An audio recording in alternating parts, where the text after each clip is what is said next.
Hoy empezamos a entrar más en detalle con la familia de Cortex. En particular, hoy vamos a hablar del sistema de memoria, que es bastante complejo y flexible a la vez. Esta es la presentación, la vuelta a presentar como ustedes verán, estamos utilizando un puntero de alta tecnología, pero es el único que vale con este monitor. Tenemos un conjunto de vías, un conjunto de conexiones que tienen, cada uno de esos trazos que ustedes están viendo, tienen el tamaño del bus de datos del procesador, es decir, 32 bits. Cada una de estas líneas entonces es de 32 bits. Y estos triángulos que aparecen ahí son las conexiones entre vías perpendiculares, entre conductores perpendiculares. La primera vez que yo vi esto, hace un montón de años, me llamó la atención y pensé que eran unos tarados los tipos de ARM al distribuir la memoria RAM en varios bloques. Evidentemente, ellos no eran los tarados, sino que lo habían hecho con el criterio de que podían utilizarse los distintos sectores de la memoria RAM para distintas funciones. Por ejemplo, que en un sector de memoria RAM estuviera escribiendo el procesador al mismo tiempo que un dato que estuviera llegando del conversor analógico a digital se guardara en otro dato, en otro bloque de memoria, y que de otro bloque de memoria o de la memoria flash se sacara información para ir, por ejemplo, a un conversor digital analógico o por SPI o por lo que fuera. Todo eso sin intervención del procesador. La intervención del procesador quiere significar sin que el procesador estuviera ejecutando instrucciones para eso. El procesador lo que hizo fue programar, por ejemplo, el acceso directo a memoria para sacar datos de la memoria flash y enviarlo a un puerto SPI. O datos que llegan por la comunicación serie de audio y cuadrado S y que se guardaran en otro bloque de memoria. Entonces, ese es el concepto de la matriz de bases o bus matrix multicapa. Tenemos el controlador de DMA, la parte de Ethernet, para el caso que exista, y la parte de USB. En nuestro caso, es USB del tipo on the go, para poder trabajar ya fuera como host o como device. Esa es la esencia de la importancia que tiene la parte de memoria dentro del comportamiento en general del micro. El mapa general de memoria, ya lo habíamos visto en su momento, tiene un único bloque de memoria en el cual vamos a tener mezclado, salteado, memoria de código. Hay un espacio reservado de 512 MB, memoria RAM, hay un espacio reservado de 512 MB, 512 MB para periféricos, 1 GB para eventualmente RAM externa, si el micro está pensado por la cantidad de placas que tiene, para colocarse memoria externa. En nuestro caso, con un micro de 64 placas, es poco lo que podemos hacer al respecto. No tiene capacidad de manejar fácilmente memoria externa. Tenemos otro giga para espacio reservado para dispositivos que se conecten en forma externa. Y aparte, aquí tenemos el system level, que era, si ustedes recuerdan la clase pasada que habíamos dicho de que había ciertos sectores de memoria que estaban autorizados a ser accedidos. ¿Recuerdan cuando habíamos hablado del modo privilegiado y modo no privilegiado? Habíamos dicho que el modo privilegiado podía acceder a toda la memoria. Pero en particular, en este caso, nos estamos refiriendo a que corresponde el modo privilegiado acceder al system level. Ahí está la parte de control de manejo de interrupciones, de modos de trabajo, de modos de bajo consumo, etc. Entonces, mapa genérico lo cumplen todos los microcontroladores Cortex. Tenemos entonces 4 GB de espacio de memoria disponible de los cuales en las implementaciones hay pocos. En nuestro caso son, por ejemplo, 512 mega bueno, 512 perdón, 512 kilobytes de memoria flash, 96 K de memoria RAM.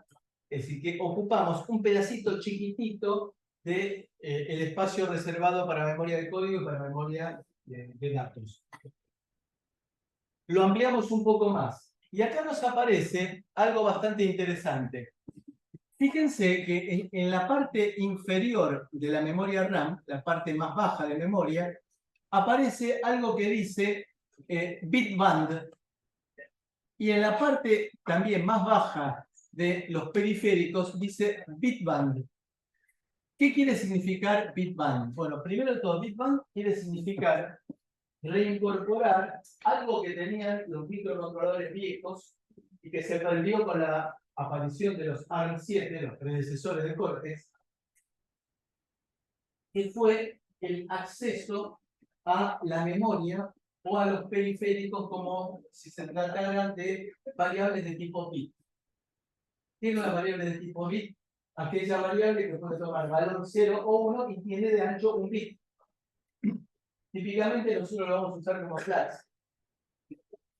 Entonces, lo que vamos a ver nosotros ahora es cómo es que se reincorporó esa facilidad sin complejizar demasiado la estructura del procesador. Recordemos que es una arquitectura RISC, por lo tanto, en la arquitectura RISC tratamos de armar la menor cantidad de despelotes posibles incorporando cosas nuevas. Es decir, que hacemos modificación de cosas que ya existían para utilizarlas dentro de la arquitectura RISC para cambiar un bit por vez de estado. Si yo quiero arrancar el timer, me alcanza con cambiar un bit y decir start timer. Eso significa cambiar el estado de un bit en el registro de control del timer para arrancar el timer. Stop bit será resetear ese mismo flag. No necesito entonces, bajo ese concepto, variables extensas porque me alcanza para esas funciones en particular del timer, me alcanza con cambiar el estado de un bit. Fíjense que no estamos diciendo de que sobre el mismo timer yo no tenga registros de 32 bits. Los tengo, y en ese caso, esos registros de 32 bits se van a comportar como palabras. Pero a su vez, en la parte de control tendré algún conjunto de registros de un bit que me van a permitir funciones como, por ejemplo, arrancarlo y pararlo. Lo mismo para el conversión analógico digital, que tendré un bit para arrancarlo, el mismo bit para lo reseteo y se para, se detiene. Con lo cual, también en la zona de RAM, lo que voy a poder hacer es crear mis propios flags. De manera que crear esos propios flags significa que puedo utilizar una función dos veces y me doy cuenta si es la primera vez o la segunda vez que lo estoy utilizando, porque hay un flag que lo seteo la primera vez que paso y lo reseteo la segunda vez que paso. Para eso utilizo las variables de tipo bit y lo puedo manejar en la parte más baja de la RAM con algo que lo vamos a ver en minutos. La unidad de protección de memoria tiene la finalidad de, tal cual como habíamos mencionado, dentro del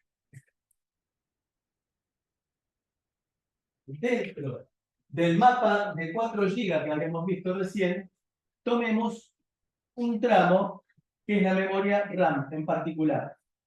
Tomo la memoria RAM porque es la más fácil de entender, pero esto mismo es aplicable sobre todas las demás zonas de memoria. Entonces acá tenemos la memoria RAM desde la 2000, un montón de ceros, hasta la 3F, FF, un montón de Fs. Lo que vamos a decir nosotros en la unidad de protección de memoria es que, según lo que hemos anticipado en más de una oportunidad, voy a asignar ventanas de memoria para cada tarea. Vamos a tener varias tareas que se van a estar compartiendo el uso del procesador. Entonces, para la tarea 1, por ejemplo, le asignaremos esta zona de memoria. Esta zona de memoria, la unidad de protección de memoria, bajo el control del sistema operativo que vamos a estar corriendo a partir de la semana que viene, aquí le vamos a asignar la zona de memoria de la tarea 1. Luego tendremos otra zona de memoria que el sistema operativo se va a encargar de asignarle, por ejemplo, a la tarea 2.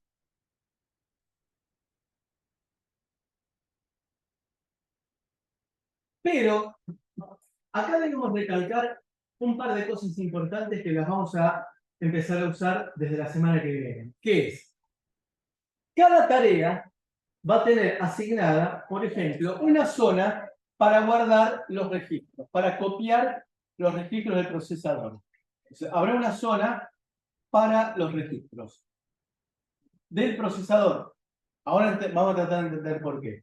Y otra zona reservada para las variables de la tarea.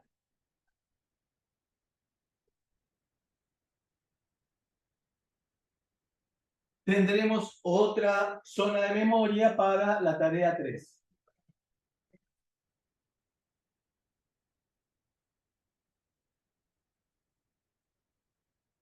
Bien.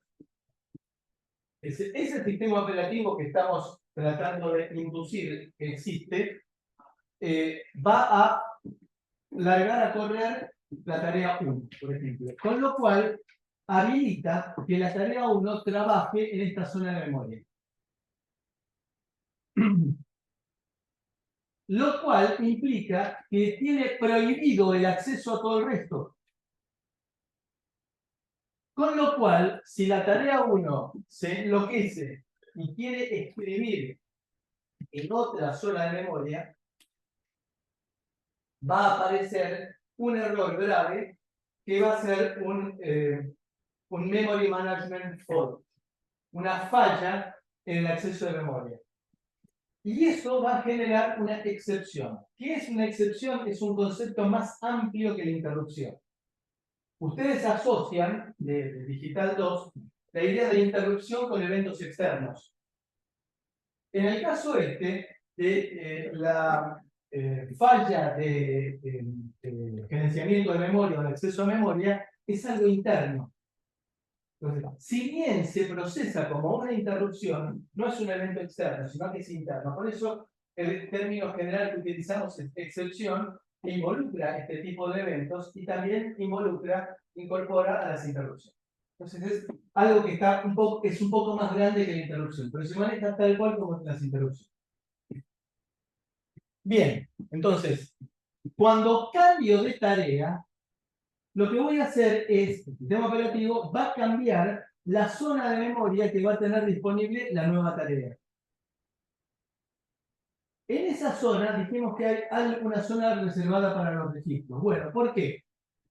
Porque cuando se cambia de tarea activa, el programa que se encarga de efectuar la conmutación de tareas, es decir, acá vamos a poner, vamos a hablar por primera vez de dos palabras que las vamos a usar bastante frecuentemente, que son scheduler o planificador y dispatcher, despachador. Bien. ¿Quién de ustedes vio la película El Padrino? Creo que la mayoría. Su vida no tiene sentido. A ver, pero se van a entender lo que quiero decir. ¿Qué hacía Don Corleone cuando había alguien que molestaba? ¿Sí? ¿Lo hacía él? No. Él era el planificador. El que lo ejecutaba era el dispatcher. Creo que a partir de ahora no hay dudas entre qué es planificador y dispatcher. ¿Bien? ¿Qué es lo que hace el planificador entonces? El planificador le dice, bueno, pasó el tiempo de que tenía la tarea 1 o la tarea 1 me dijo, ya no tengo más nada que hacer, entonces pasamos a ejecutar la tarea 2. Entonces le dice, dispatcher, saca la tarea 1 y entra a la tarea 2.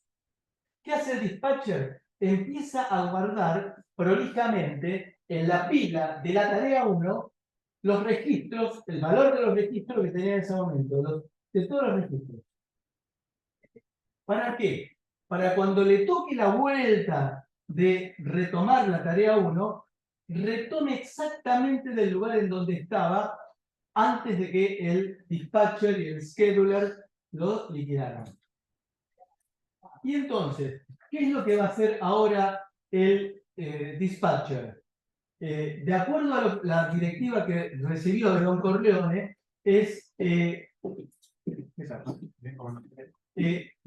va a retomar los registros que había guardado la vez anterior en la zona asignada de memoria para retomar la tarea 2 en el mismo lugar que estaba anteriormente.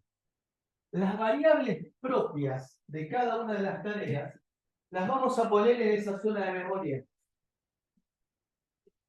De manera que no las tengo que salvar en la pila cada vez que conmuto, sino que están guardadas ahí adentro. Y fíjense qué bien protegidas que están, que desde la tarea 2 yo quiero acceder a las variables de la tarea 1 y no puedo. Y viceversa. Con lo cual, es fundamental el concepto de la unidad de protección de memoria para entender cómo funciona un sistema operativo.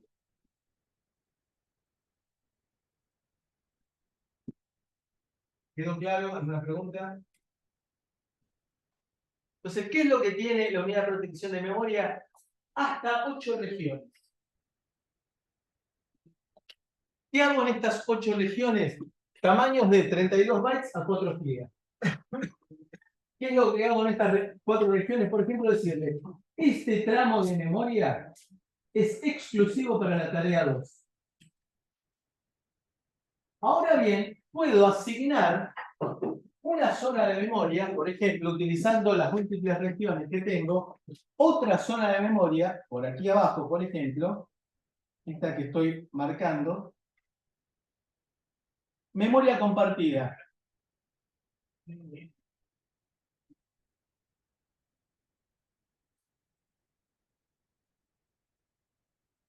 Entre las tareas 1 y 2. Con lo cual, cuando esté activa la tarea 2, aparte de esta zona de memoria verde que estamos viendo acá, va a aparecer también otra de las regiones que aparecen ahí, compartiendo una zona de memoria con la tarea 1 también. Entonces, ahí tengo zonas de memoria que voy a poder utilizar para que dialoguen entre sí las tareas o para que se pasen datos. ¿Está bien? ¿Está claro? ¿Preguntas? Las reglas de protección están basadas de acuerdo con la transacción. Read, write and execute. ¿Cuál es la diferencia entre read y entre leer un dato y leer un código de operación? Los dos son lecturas de memoria. ¿Cuál es la diferencia? No se lee de memoria Es cierto, pero no es totalmente cierto. Yo puedo leer datos, si quisiera, no alterables, puedo leer datos desde la memoria flash. Nada me impide sacar, por ejemplo, una tabla, elementos de una tabla que guardé en memoria flash, sacarlos. Los datos que yo leo como datos, ¿a dónde van a parar?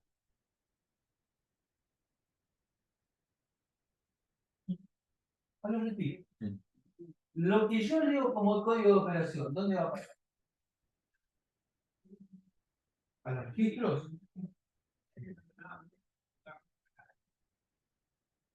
Sí, también. No.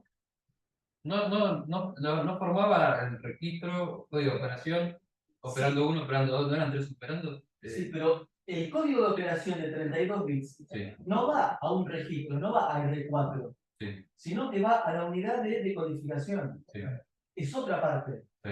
Es decir, ¿se acuerdan un bloque que habíamos Sí, sí, visto sí. en la clase pasada? Va a otro lado. Esa es la diferencia entre la lectura de datos y la lectura de un código de operación. Desde el punto de vista de lectura, es lectura. Lo único que pasa es que, ustedes imaginen, siempre pongo el mismo ejemplo, lo repito. El manejo de una computadora, de un microcontrolador, es muy similar a lo que es el manejo de trenes. Ustedes imagínense, estación Retiro, estación Rosario. Entonces, en Retiro, algún día cuando vaya a funcionar, habrá un conjunto de vías que convergen. ¿Quién las maneja esas vías? Por medio de, hagamos la idea que son llavecitas similares a las que tenemos en nuestro microcontrolador. Cuando ejecuto una instrucción, estoy en definitiva moviendo llavecitas para que el tren que salió de un registro vaya a parar a otro registro o que vaya a parar para Rosario. Cuando está llegando a Rosario se encuentra también con una bifurcación de vías y se decidirá que ese tren vaya a un andén o a otro andén. Todo por medio de llavecitas. Ese es el concepto de la parte de ejecución.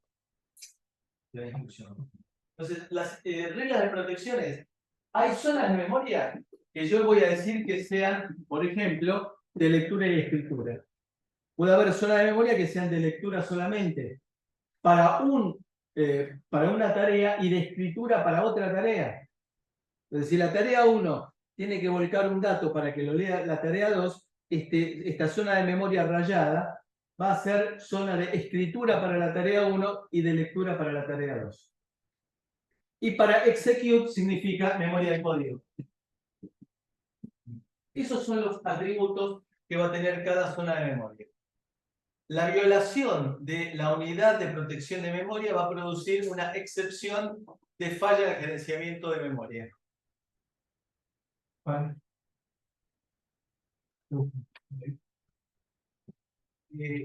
Memory Management Form. Eso lo vamos a ver en la primera parte de la semana que viene. Entonces, la unidad de protección de memoria puede ser programada por un sistema operativo a fin de evitar que los datos usados por el núcleo, está mal redactado, para lograr que los datos usados por el kernel, por el núcleo, sean protegidos de otros usuarios. Está mal ahí, evitar no, ahí quiere significar proteger. Que ciertas zonas de memoria sean solo de lectura para prevenir su borrado accidental, para aislar regiones de memoria entre distintas tareas en un sistema multitarea. ¿Qué es lo que estamos bosquejando en este gráfico? ¿Alguna pregunta? La manipulación atómica de bits es lo que dijimos hace un ratito, de poder manejar bits en forma a nivel de flags. Esa es la manipulación atómica. ¿Qué quiere significar? En el caso de ARM7, los predecesores, el sistema de manejo de bits es bastante primitivo. Y requiere acciones de read, modify, write que nos complican la vida. Vamos a entender, avanzamos un poquito y tratamos de ver qué significa. ¿Cómo es el read, modify, write de los microcontroladores? Leo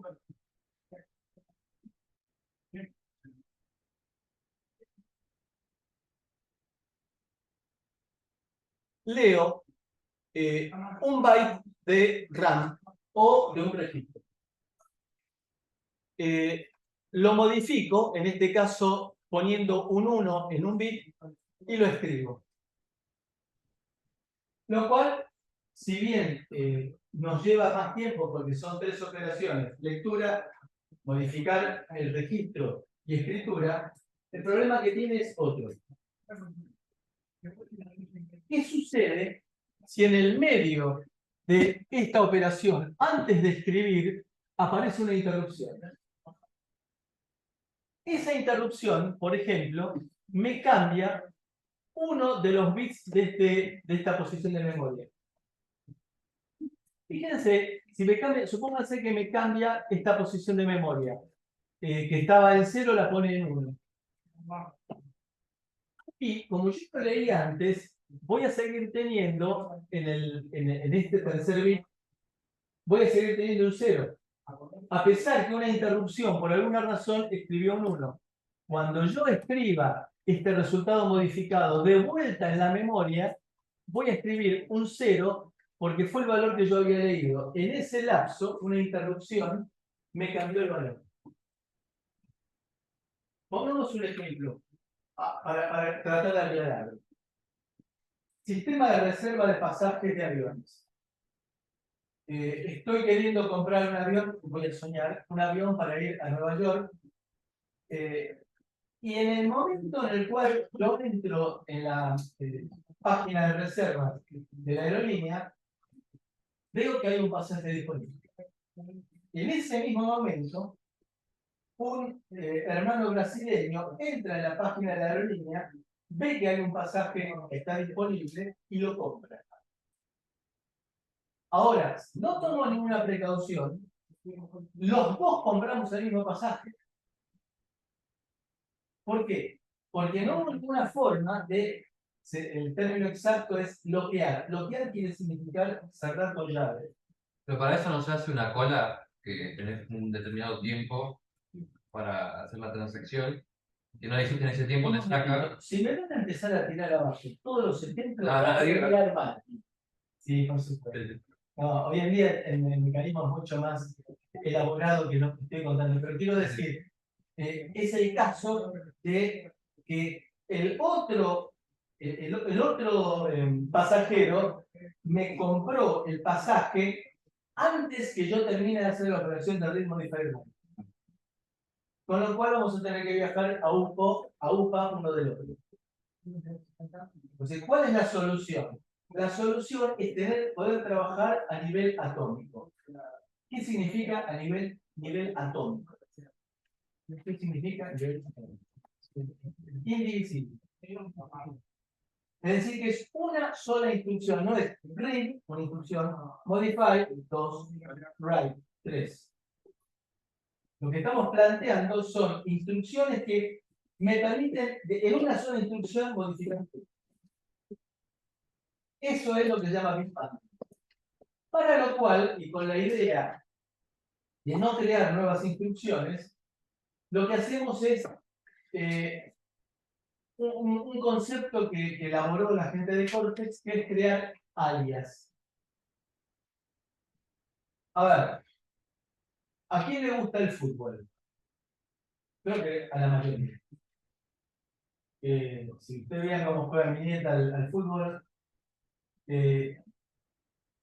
si yo digo, por ejemplo, el muñeco, creo que más o menos, creo que el 80% entiende, y sobre todo los que sabemos de fútbol, sabemos bien qué significa. ¿Bien? Si yo digo Marcelo Gallardo, es lo mismo. ¿Pero qué es muñeco? El alias. Es una forma abreviada de entenderlo. Entonces, lo que hizo Don Arm fue crear alias para tratar de romper el problema este que nos aparecía con el read modified write, fue crear alias para cada uno de los bits de la memoria y de los registros.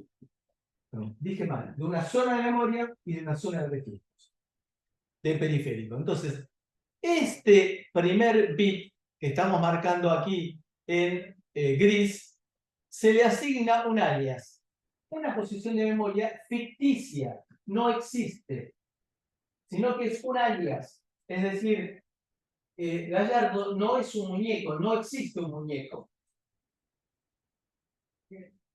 Estoy haciendo acción subliminal para el indeciso que no sepa por quién volcarse.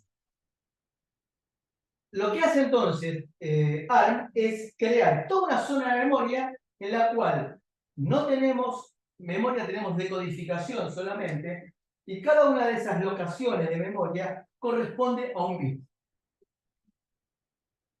Entonces, en lugar de decir yo el bit 7 de la posición de memoria 2000000, yo digo, esto equivale a la posición alias 23FFFFC. Vamos a verlo un poco más ampliado.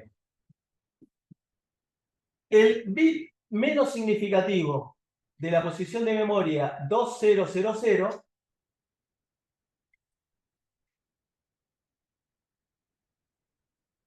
el bit menos significativo de la posición de memoria 2000 equivale al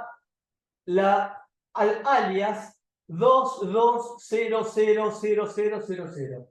Entonces, lo que yo haga sobre la 200000 va a repercutir en el bit menos significativo de la posición de memoria 2000.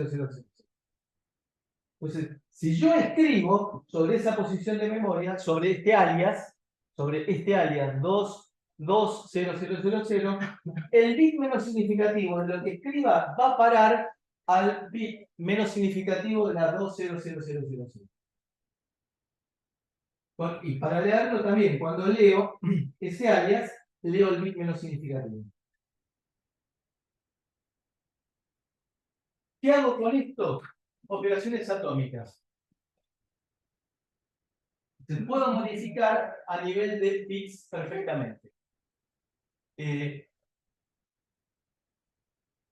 Entonces, eso mismo, y esto es interesante, eso mismo lo puedo usar, si quiero, para la parte de periféricos que habíamos mencionado antes. Es decir, cuando yo quiero utilizar un registro de control de un periférico para arrancar el timer, para arrancar la comunicación serie, para arrancar el conversor, utilizo también bitbanding. Cuando lo quiero parar, lo mismo. Y por supuesto, puedo armarme un mega, si ustedes recuerdan, el valor que decía aquí era de aquí dice un mega de RAM estática, un megabit, perdón, un megabyte. Vale decir que toda la memoria nuestra de nuestro microcontrolador, que son 96K, pueden ser utilizadas, si yo quisiera, como flash. De vuelta, no tiene sentido. Si quiero guardar un dato de 32 bits, no tiene sentido que lo maneje a nivel de flash. ¿Lo puedo hacer? Sí. Es decir, ¿puedo cambiar un bit de una palabra, de una variable de 32 bits? Sí, lo puedo hacer. ¿Quedó claro? Consulta. Es el mismo mecanismo que tenían los viejos micros de 8 bits para hacer bits. Es el bit clear, exactamente. Que acá lo quisieron programar en el siglo XXI de una manera de millennial. Que lo llaman bitbound. ¿Alguna pregunta?